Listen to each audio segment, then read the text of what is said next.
Olá! Hoje nós vamos para o capítulo 5 do segundo livro de Samuel. Hoje, neste capítulo, Davi se torna rei de Israel, ou seja, rei de todo o Israel. Davi já é rei de Judá, que é a parte mais ao sul, mas falta Israel, a parte mais ao norte. Lembra? Saul dominava sempre a parte mais ao norte. Seu filho Isbaal tinha ficado praticamente no seu lugar e Isbaal agora está morto, né? Ou Isbaal ou Isbosete, né? Está morto. Agora, neste capítulo, Davi se torna verdadeiramente, a partir de uma aliança entre o norte e o sul, nós temos Davi como o grande rei de Israel. Então, veja só, nós viemos esse primeiro, segundo, terceiro, quarto e quinto capítulo deste livro do segundo livro de Samuel, é só mostrando essa ascensão de Davi até se tornar rei. A partir do capítulo 6, a partir do próximo capítulo, nós vamos entrar na estrutura do livro mesmo, que é justamente mostrando Davi como rei, depois o seu descendente Salomão, e assim nós vamos ver. Olha que interessante, olha que interessante. Então vamos ver que o capítulo de hoje é um capítulo muito importante, né? Muito importante e decisivo, porque é hoje que ele se torna o rei de Israel. Tá certo? Deixa eu te falar. Na estrutura do livro, praticamente, a gente vê esses 5 primeiros capítulos do segundo livro de Samuel, é quase que uma conclusão do primeiro livro de Samuel. Quase que fosse uma conclusão do primeiro livro de Samuel, porque o primeiro livro de Samuel fala de Samuel, fala de Davi, fala de Saul, fala do crescimento de Davi, até a gente chegar nesse capítulo de hoje, que mostra o momento definitivo que Davi se torna rei de Israel. Vamos ler? Então vamos pedir que o Espírito Santo nos ilumine, para que a gente possa ler, aprofundar na palavra de Deus, sempre conduzido e iluminado pelo seu Espírito. Tá bom? Capítulo 5, vamos ler. Olha para um capítulo muito importante, muito interessante. Vamos lá. Todas as tribos de Israel vieram ter com Davi em Hebrom e disseram-lhe: Vê, não somos nós teus ossos e tua carne. Já antes, quando Saul era nosso rei, eras tu que dirigias os negócios de Israel. O Senhor te disse: És tu que apacentarás o meu povo e serás o chefe de Israel. Vieram, pois, todos os anciãos de Israel ter com o rei em Hebrom. Davi fez com eles um tratado diante do Senhor e eles ungiram-no rei de Israel. Davi tinha 30 anos quando começou a reinar e seu reinado durou 40 anos. 7 anos e meio sobre Judá, em Hebrom, e depois 33 anos em Jerusalém, sobre todo o Israel e Judá. Davi partiu com seus homens para Jerusalém contra os jebuseus que ocupavam a terra.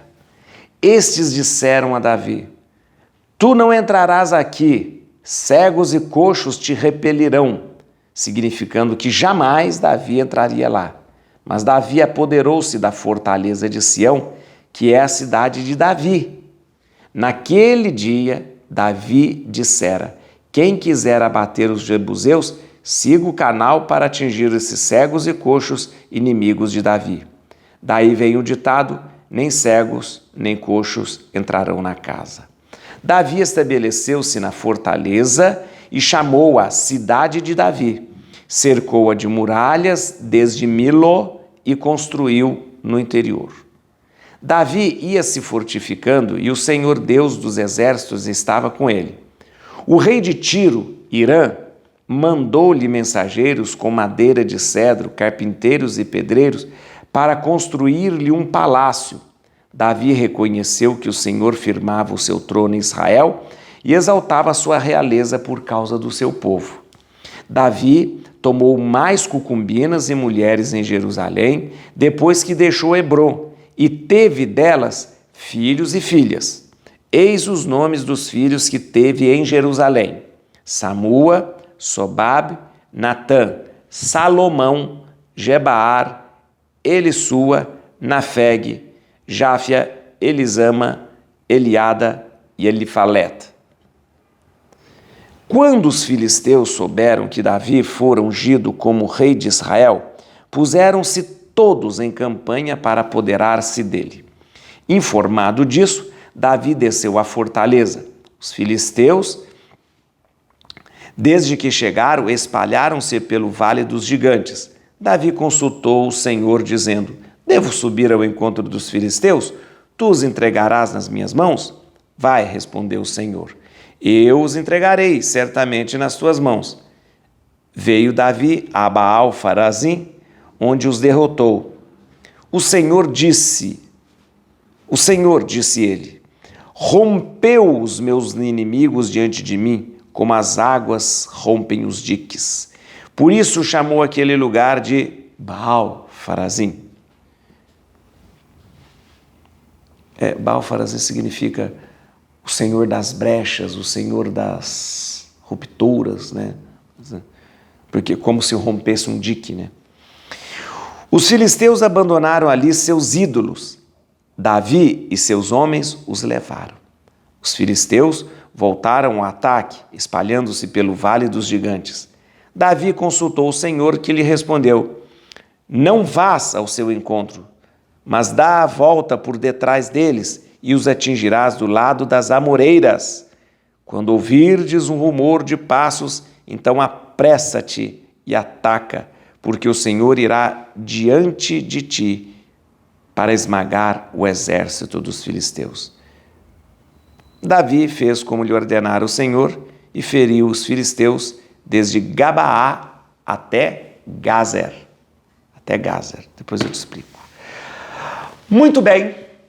O que temos agora? Davi como rei. Isso, Davi como rei. O que nós temos, gente? Vamos lembrar no capítulo anterior que o possível rei de Israel... Atenção, quando nós falamos Israel, nós estamos falando a parte mais ao norte. Quando nós falamos de Judá, nós estamos falando ali da tribo de Judá mais ao sul. Nós já tínhamos Davi reinando em Judá. Mais ao sul. Ora, ali ele era já rei, o povo já havia ungido, ele morava em Hebrom fica em Judá, muito bem. Em Israel, a parte mais ao norte, quem é que estava reinando? Depois de Saul ter morrido? Quem estava reinando era Isbaal, só que o Isbaal, ou Isbosete, foi assassinado no capítulo anterior. Pronto, não tinha nenhum descendente para assumir o trono de Saul. Por quê? Porque o único descendente que podia assumir o trono de Saul era o filho do Jonatas, o neto de Saul, o Mefibosete, ou Mefibosete. Ele era deficiente físico, paralítico, né? Não podia, então. Ora, Davi espera. Não, você não imagina. Davi é um grande político, esperto, sobretudo iluminado por Deus e conduzido por Deus para fazer isso. O que ele faz?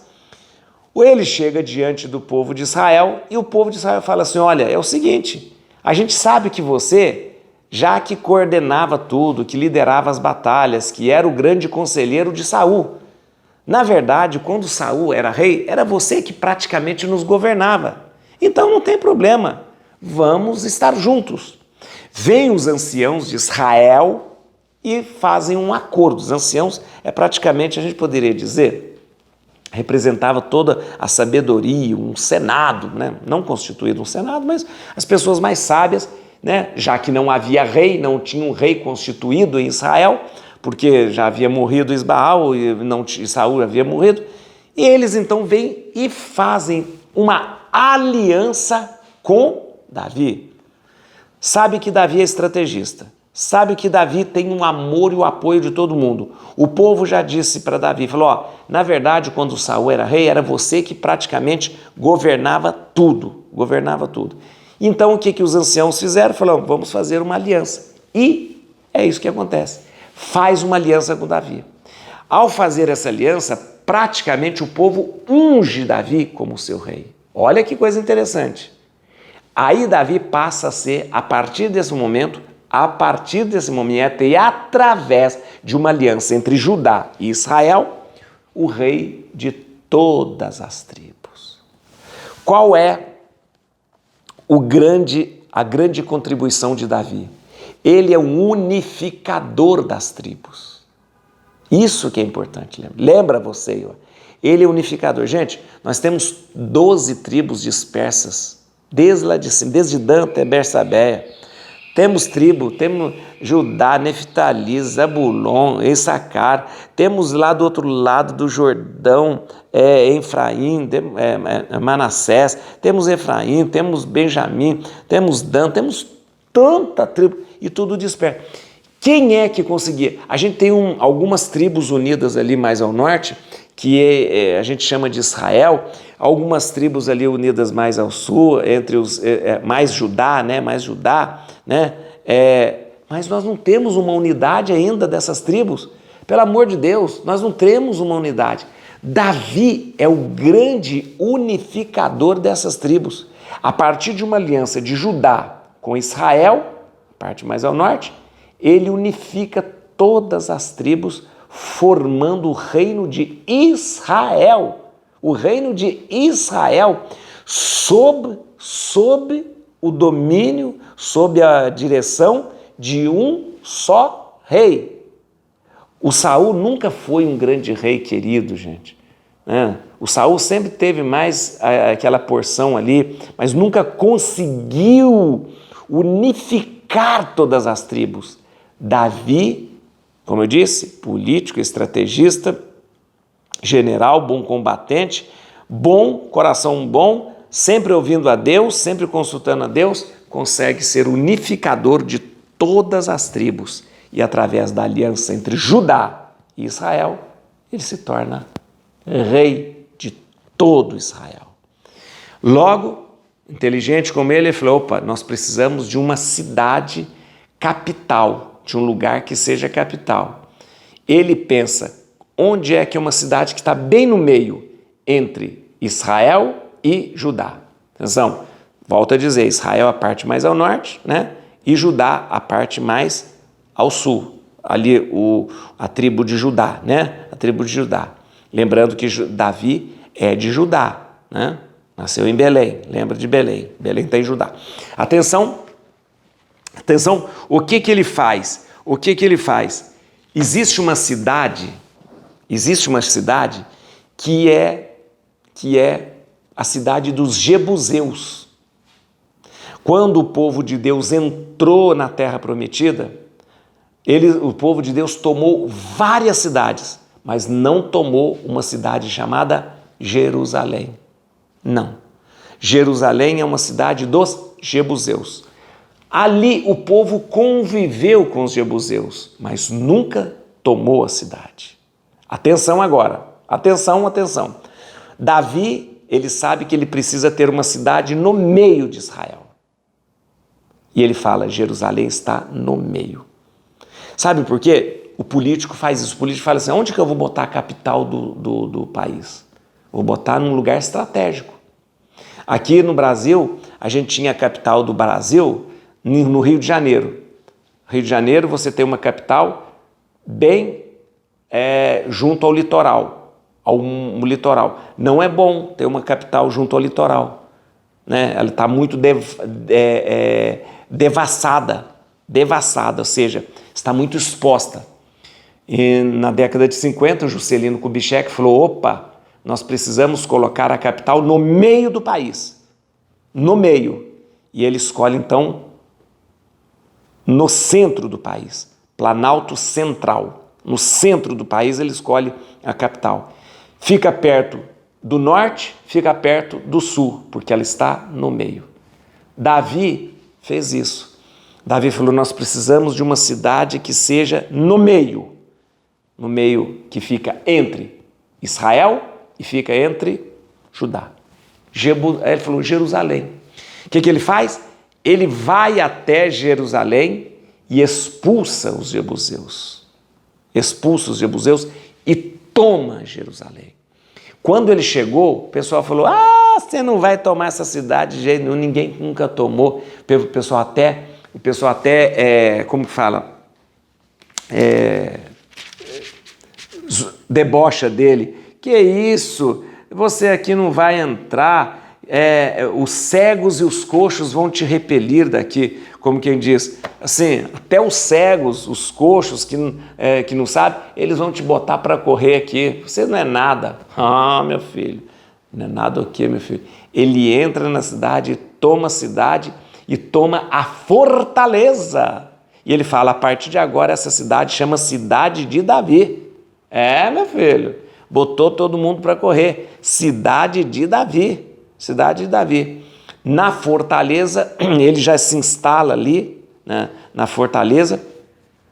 É interessante que ele se instala e imediatamente o que ele vai fazer? Ele vai fazer um altar. Esse altar, ele faz já um altar para o Senhor, dizendo, aqui, né, aqui será o lugar onde a arca irá morar, aqui vai ser a morada de Deus e tal. Nesse lugar que ele faz o altar, mais para frente o Salomão vai construir o templo. Mais para frente o Salomão constrói o templo. Ora, o que nós temos? Atenção, o que nós temos? Temos uma cidade no meio de Israel. Temos um rei de Israel morando nessa cidade, declarando essa cidade como cidade de Davi e declarando essa cidade como o lugar da morada de Deus, porque ali vai ficar um altar onde vão ser feitos os sacrifícios, um altar onde... Pronto, temos tudo. Temos o rei e temos a religião. Pronto, o rei está pronto. Dizem que o pilar, justamente, é o rei e a religião. Os dois juntos. Temos tudo ali prontinho para que o reino de Israel se estabeleça. Logo depois, Davi mostra a sua força. Os filisteus estão ali em cima. Os filisteus estão perto. E os filisteus disseram, os filisteus foram se meter nesse negócio, falaram, olha, nós vamos expulsar o Davi daqui, que está pensando o quê e tal, né? Os filisteus souberam que o Davi tinha apoderado-se da cidade dos jebuseus, Jerusalém, e eles se puseram em campanha contra ele. Meu filho, Davi o que faz? Davi consulta Deus, deve, e Davi parte para cima deles. Numa campanha, eles vencem. Na outra, Deus indica, não vá pela frente, vá pelos flancos e toma do lado. Pronto.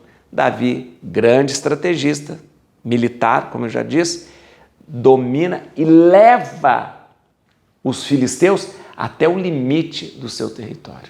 Aí, gente, pronto. Temos, então, o reino de Israel estabelecido. Temos agora uma capital, uma cidade central estabelecida, que chama Jerusalém. Temos agora o rei morando na sua fortaleza, no seu palácio. Temos agora um lugar do culto, que é onde se fez o altar. Ainda não tem templo, ainda não existe templo. Templo é só com Salomão. Um lugar do culto, onde vai acontecer os sacrifícios. Pronto, agora é o reino de Israel estabelecido. Muito bem, deixa eu ver aqui alguns versículos, tem que explicar aqui. Hoje tem um pouco mais de versículos, mas vamos lá. Versículo 1. Todas as tribos de Israel vieram ter com Davi em Hebrom e disseram-lhe, vê, não somos nós teus ossos, tua carne. Já antes, quando Saul era nosso rei, eras tu que dirigia os negócios de Israel. O Senhor te disse, és tu que apacentarás o meu povo e serás o chefe de Israel. O que está acontecendo aqui? Quando se diz todas as tribos, indica uma unanimidade em torno de Davi, ou significa, Davi é o grande unificador que conseguiu aglutinar todas as tribos em volta dele. Ou seja, todas as tribos agora têm um pensamento comum, olhando para Davi como seu rei. Vamos lá, versículo 3. Vieram, pois, todos os anciãos de Israel ter com o rei em Hebrom. Os anciãos lá de Israel foram lá conversar com ele em Hebrom, em Judá. Davi fez com eles um tratado, né, diante do Senhor, e eles ungiram no rei de Israel. Pronto, uma aliança que nós vemos aqui. Davi se torna rei a partir de uma aliança entre Judá e Israel. E Davi é um homem forte, né, que segura essa aliança. Tanto é, gente, eu vou contar uma coisa para vocês.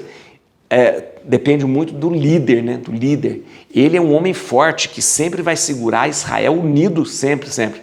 Depois vai vir Salomão vai tentar, até vir depois os filhos de Salomão, que não vão ser tão fortes e o reino vai se dividir de novo.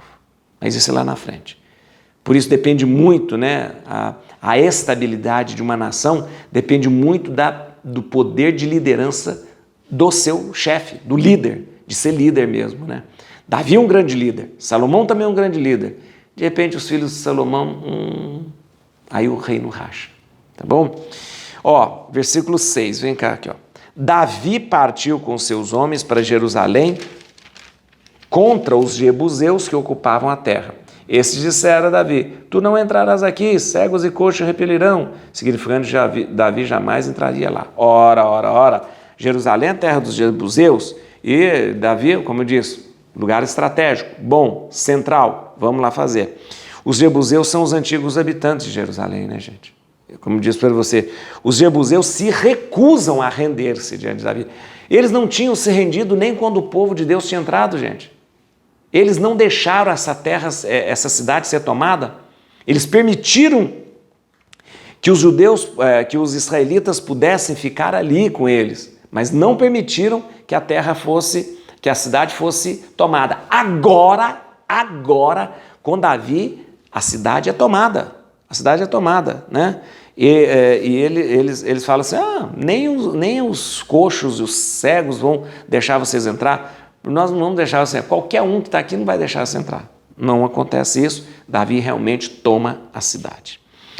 Versículo 7. Vem cá comigo, 7. Só para a gente entender algumas coisas. Mas Davi apoderou-se da fortaleza de Sião, que é a cidade de Davi. O que é a fortaleza de Sião? Vamos entender aqui. Davi, quando chega, lá tem uma fortaleza. Já tem uma fortaleza situada sobre o Monte Sião. Essa fortaleza já é uma fortaleza dos jebuseus, do povo jebuseu. O que Davi faz? Para ele dominar a cidade, ele toma a primeira fortaleza. Ele toma a fortaleza. Onde está essa fortaleza? Essa fortaleza, ela está entre o Vale do Cedron e o Tiropeon. Davi vai construir o altar. E mais tarde, o seu filho Salomão vai construir ali o templo. Então, só para você entender. Onde é que está a fortaleza que Davi toma conta? No Monte Sião, ali no Monte Sião. Onde está o Monte Sião? No Vale do Cedron. Se você entrar hoje no mapa de Jerusalém, você vai encontrar Vale do Cedron. Ali, né, no Vale do Cedron, tem um monte, né, Monte Sião. Davi vai construir o templo. Davi não constrói o templo. Davi vai construir o altar, onde vão ser feitos os sacrifícios, e só muito tempo depois, naquele lugar do altar, vai ser construído o templo.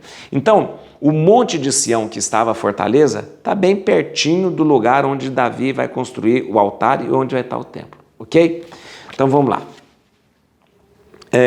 Ele dá o nome de cidade de Davi, a fortaleza, né? Ou seja, tem a fortaleza que está no Monte Sião, e ele chega e fala, aqui é a cidade de Davi. Ou seja, o que é isso? Isso é para dizer, tomei a cidade. Tomei a fortaleza, tomei a cidade, né? Tomei a cidade. E lembrando que Jerusalém é uma localização estratégica, gente. Jerusalém é uma cidade complicada, porque é uma cidade que está no monte, não tem água, seco, né? Mas é uma localização estratégica, está bem no meio entre Judá e Israel, tá bom? Vamos lá, no versículo 8, naquele dia Davi dissera, quem quiser abater os jebuseus, siga o canal para atingir esses cegos e coxos inimigos de Davi. Daí vem o ditado, nem cegos nem coxos entrarão na casa. Na verdade, Davi, ele fala assim, vocês querem tomar a cidade? Então nós vamos tomar a cidade pelo canal. Que canal é esse? O canal é uma passagem subterrânea que ia a uma fonte, né? É uma fonte chamada Fonte de Gion, né? E esse canal é um canal de água, né? Eu te falei que a cidade não tem água, né? Então tinha um canal que levava água à cidade. Ora, Davi fala assim, quer tomar a cidade? Nós vamos entrar pelo canal de Gion, pelo canal da Fonte de Gion. Na verdade, esse canal era um ponto vulnerável da cidade. um ponto vulnerável. Por esse canal se permitia entrar na cidade, esse canal permitia entrar na cidade e, como eu disse para vocês, era um ponto vulnerável. Davi fala, vamos entrar pelo canal e vamos acabar com esses cegos, esses coxos que estão dizendo, já que eles me debocharam de mim, falando que os cegos e os coxos vão me expulsar, então nós vamos entrar por aqui e vamos acabar. Ou seja, e essa história de falar assim, os cegos e os coxos não habitarão, isso na verdade a Bíblia acabou tomando um versículo do Levítico que fala que o cego e o coxo não pode ser sacerdote, não pode ser sacerdote, não pode exercer o sacerdócio, né? Então eles estariam excluídos. Então, na verdade, só para entender, eles, os habitantes de Jebuseu, usaram assim, nem cego nem coxo, vocês nunca entrarão aqui porque os cegos e os coxos mandarão vocês embora. Davi fala, eu vou mostrar e vou entrar para vocês e mostrar e acabar com esses cegos e coxos que tem por aí. A Bíblia então depois toma, lembrando de cego e coxo, que não habitarão a cidade, não estarão na casa, mas lembrando só um versículo lá de Levítico que proibia o cego e o coxo de exercer o sacerdócio. É só um jogo de palavras que foi usado aqui, tá bom? Vamos lá, no versículo 9, tem uma coisa que é bom para você saber, no versículo 9. Davi estabeleceu-se na fortaleza, então tá bom, tomou a fortaleza, estabeleceu na fortaleza, falou, aqui é a cidade de Davi, e chamou a cidade de Davi. Cercou aquela cidade de muralhas desde Milo e construiu no interior. Atenção, Milo, o que é Milo, gente? Só para você entender uma coisa aqui. Essa não é uma informação correta da Bíblia, porque a Bíblia mistura às vezes as datas. O Milo é um aterro que tem para nivelar o templo com o palácio real. Deixa eu te explicar. Davi faz a sua fortaleza. Davi toma a fortaleza. Toma a fortaleza, não tomou? E diz, aqui é a cidade de Davi. Davi constrói um palácio para ele. Um palácio para ele. Ele constrói um altar, não templo. Um altar, tá bom? Então nós temos o palácio real de Davi. Muito tempo depois, atenção, Salomão vai dizer, o rei tem uma casa, mas Deus não tem uma casa. Então Salomão constrói um templo. No lugar do altar, Salomão constrói um templo. Aí faz-se um aterro para nivelar o palácio com o templo. Esse aterro é chamado de Milô. Então, o que eu disse que a informação não está correta? Porque aqui está dizendo que o Davi, ele cercou as muralhas desde Milô e construiu no interior. No tempo de Davi não existia o Milô, que era o aterro. Não existia esse Milô. O aterro vai ser construído por Salomão, que faz o templo e depois ele nivela o templo com o Palácio Real. O Palácio Real fica no mesmo nível do templo. E este aterro que ele fez para deixar o templo no mesmo nível do Palácio Real é chamado Milô. Eu falo isso para vocês só como curiosidade também, é só para vocês entenderem, né? Tá bom? Vamos lá.